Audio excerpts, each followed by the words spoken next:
Ayan. So, magandang gabi mga Q. Welcome po dito sa aking YouTube channel, sa Porky TV. Kamusta po kayong lahat mga Q? Sana ay nasa maayos lang po kayong kalagayan habang pinapanood nyo tong vlog natin. Ayan. So, gusto ko lang kayo i-update dito po sa pagkawala ni Joras Flores. Ang dami pong viewers natin galing Facebook na pumunta na dito. Kasi hindi na po ako nagbibigay update o wala na akong ina-upload sa aking Facebook na Kuya QTV. Siguro mga 5 days ago na yung last upload ko doon. Na ngayon po 1 million views na po siya. Yan, napanoorin niyo po yon sa Kuya QTV. So, yun po yung huli kong upload doon at minarapat ko na dito na mag-update sa aking YouTube channel kasi para mas malimitahan po yung mga tagapanood. Yan. Kasi sa Facebook kasi guys, kahit sino na lang talaga yung nandun sa Facebook at yung iba nagsasabi pa ng mga hindi maganda tapos yung iba nire-upload yung mga video natin tapos ginagawan ng mali-maling caption para lang talaga ma-click yung video. So, yun. Minarapat ko na dito na sa Facebook, sa YouTube mag-upload. So, update ko sa inyo mga Q, until now, hindi pa rin po nakikita ang binatang si Joras Flores. So, February 16 po ngayon. Ngayon po yung ika-day 18 po niya, kung hindi po ako nagkakamali. Day 18 na po ng pagkawala ng binata na si Joras Flores, mga Q. At hindi pa rin po siya nakikita. Pero huwag kayong mag-alala mga Q, kasi ongoing pa rin po yung mga paghahanap. May mga individual, may mga private na naghahanap katulad ng isang araw pumunta rito yung Boracay Divers, yung Kapuso mo Jessica Soho. Siguro habang pinapanood niyo to ay nakita niyo na yung episode sa KMJS na tinampok yung pagkawala ni Joras Flores. So, yun lang mga Q. Pagdasal po natin na sana makita na. Yan naman po yun talaga yung hangarin natin lahat na makita na si Joras Flores, malaman natin kung ano talaga yung totoong nangyari para mawala na yung haka-haka mga Q ng mga tao at maiwasan na rin yung mga negatibong mga opinion about dito na may mga foul play, mga ganyan. So, ako kasi ayaw ko muna magsalita ng tapos dito po sa kaso na ito mga Q. Kasi meron tayong mga otoridad na nag-iimbestiga. Yan.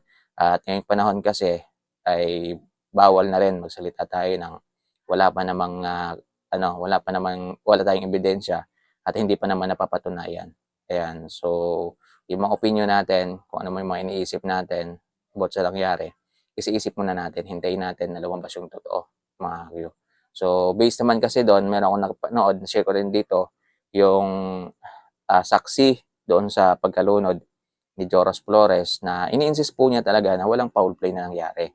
Yan. Kasi nandun po siya, nakita po niya nung nalunod po si Joras Flores. 4 daw sila, ganyan. Tapos nagsisigaw-sigaw din mga kasama niya at pumunta daw siya.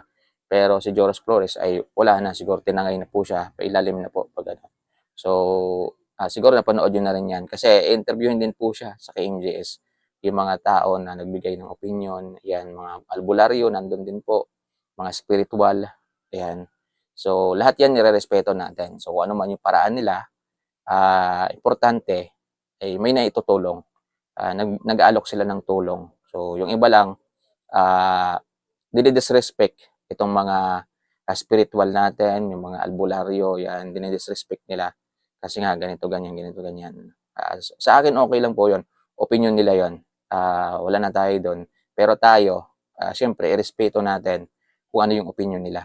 Diba? Irespeto natin kung ano yung mga sinasabi nila. Yun yung opinion nila, wala tayong magagawa. Yun yung nakikita nila, mga Q.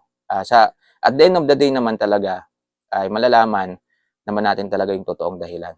Kung anong nangyari at kung saan na ba. Diba? So, doon lang tayo mag-base. Yun yung hintayin natin sa ngayon. Diba? Yung mga natin, yung mga opinion natin, isip lang muna natin. Huwag muna tayo salita ng patapos.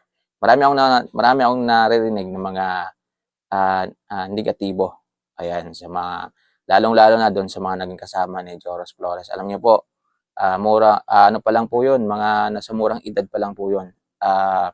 Hindi pa nila kayang tanggapin yung mga sinasabi ng mga tao na masakit laban sa kanila. Kaya sana iwas-iwasan natin. Ayan, para ano na rin, malay natin hindi naman totoo yung mga sinasabi ninyo. So, nag-iiwan tayo ng trauma yan sa mga bata, di ba?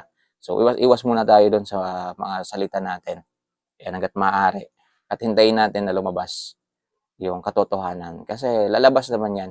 Yan. So, yan mga Q. Summary tayo. Sa paghahanap kay Joras Flores ay hindi pa rin. Wala pa rin, hindi pa rin po siya nakikita ngayon. Until noong February 16, 2025, hindi pa rin po siya nakikita. Pero ongoing po yung retrieval, yan, in search sa mga lugar na pwedeng puntahan ng katawan ni Joras Flores. So may mga individual na rin po. Yan, kanya-kanyang hanap na po sa ngayon mga Kiyo. Kung ikaw mayroon kami itutulong, malapit ka rin sa lugar kung saan nalunod yung batang si Joras Flores, pwede mong puntahan yung mga area na pwedeng puntahan ng katawan niya kung if ever man na inanod po siya, yan, tinangay ng malakas na alon. Yan, meron talaga yung pupuntahan. So, pwede yung i-check, yan, pwede yung tingnan, malay natin makikita nyo dyan. So, yan na po yung nangyayari ngayon mga Kiyo. Kasi yung rescuer mga Kiyo, hindi na talaga kaya. Kasi so, malaki naman talaga yung ano yung Aklan River, dagdag pa. Yung dulo ng Aklan River na yon ay bukana na, putang baybayin na. So, sobrang laki na po yan. Kaya tulong-tulong na talaga ngayon. Kumbaga, sabi nga sa post ng KMJS, nagbabayanihan na po yung mga residente dito sa Aklan para lang makita si Joras Flores.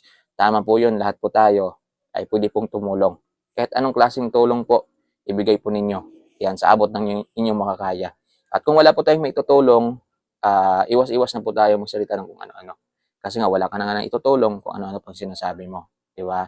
So, ipag-pray nyo na lang yung mga taong tumutulong, nagabayan sila, bigyan sila ng malakas sa pangangatawan para makapagpatuloy sa kanilang pagtulong dito po sa nawalang binatilyong si Joras Flores. So, yun lang mga Q. Maraming salamat po sa inyong panonood.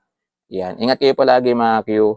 Yan. At sana po sa mga hindi pa nakasubscribe, ayan, nandito ngayon pinapanood tayo. I-subscribe niyo po yung aking YouTube channel para ma-notify kayo sa mga next update natin dito po sa pagkawala ng binatang si Joras Flores. Maraming salamat mga Q. Ingat po.